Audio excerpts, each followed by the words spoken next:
people do think of me as an odd guy. I won't lie. I definitely am an outlier. Okay, hi YouTube. How's it going? It's Great Football 345. How's it going? I remember that. So what do you think of Scott Lubin as a person? Scott Lubin. Well, Scott's a unique guy. He is not afraid to be himself, but sometimes he can push the line a little bit.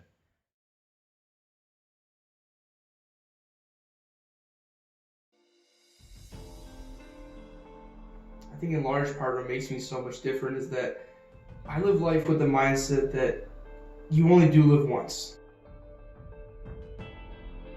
I used to get bullied for the way I'd act, but it didn't stop me. What we're gonna do to ensure that they come out is we're gonna do our turtle call. I'd say in many regards, I can attribute who I grew into as a result of my parents and the media that I consumed. I was a big watcher of South Park and The Simpsons, shows I never should have been watching as a kid. And these shows just always made me believe that no matter what the topic is, you can find humor in anything. And if people are gonna have a problem with it, then well, let them. I kind of started off my life with being a bit overweight, kind of heavier than everyone else was. My nutritionist said I was in the 95th percentile. I thought that was a little high, but whatever. But my family used to always tell me that you're too heavy, you're too this, you're too that. It wasn't just my family, it was my friends, it was all kinds of people. And eventually in grade 9, I did decide to go and lose weight, and I did do that. I know he had a pretty tough upbringing with insecurities, so but seeing him now, it's a real inspiration even for myself. The words that people would say to me, the things that were said to me about my weight, always kind of just stuck with me, and I always thought that, I wasn't good enough, the way I was. And you see all these guys on the internet like David Lade and Dylan McKenna, Stephen Cow, these guys are just jacked, and these guys just aren't normal. They're on steroids, they're on all kinds of, drugs, and there's lighting and Photoshop manipulation, but all these forces are made to make people my age believe that they aren't good enough. And so, for me, no matter what I end up looking like, I'll never truly be happy with how I look. So that's kind of developed me into a bit of a self-conscious person for sure. He's a really unique guy, and he's got a great sense of humor. We have the wild moose preparing to do its moose call. So one day we came over and Scott had bought a lawn chair, and he named it the fart chair, if you can see that. And I think it's just a great sense of his humor, and he makes jokes that some people think are silly, but everyone secretly finds them funny.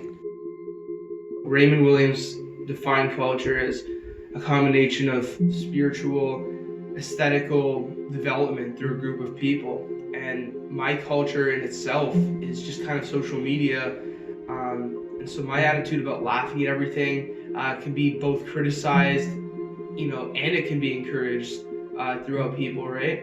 One thing I realized is that even though everyone is insecure, social media has made everyone believe that you're supposed to be this perfect person who doesn't have insecurities, and you can just show yourself off and just be who you are.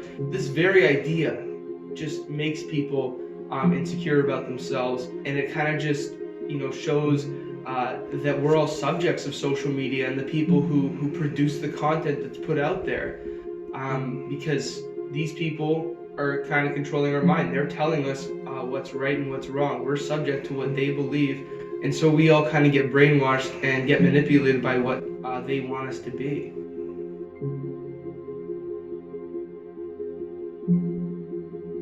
One thing that I really am appreciative for is that I'm allowed to be part of the general public, and be in a public area. A lot of people who are Jewish like myself in other parts of the world, they can't go out and just do anything they want, because there's a lot of people with very anti-Semitic ideals, and they refuse to allow Jews into the public and to do normal things that everyone else can do, and be, accepted by communities. Even though I'm different from other people, I definitely do live a privileged life, and I'm a lot more normal than I sometimes consider myself to be. People who aren't considered normal or meeting the norms of society are people who have disabilities, racialized people, and sexual minorities. These people face a lot more hardship than I could ever imagine. These are people, who aren't considered normal, get kind of just put out by the public and not accepted by it every single day.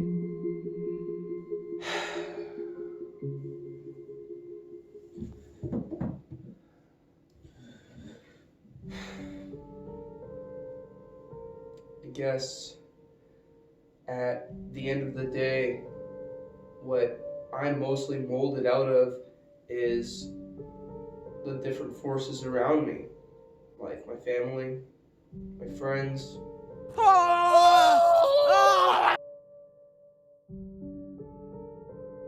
Where I was educated, this university I'm at, Wilfrid Laurier, and just culture in general, the different forces, and where they come from, social media, just out on the street.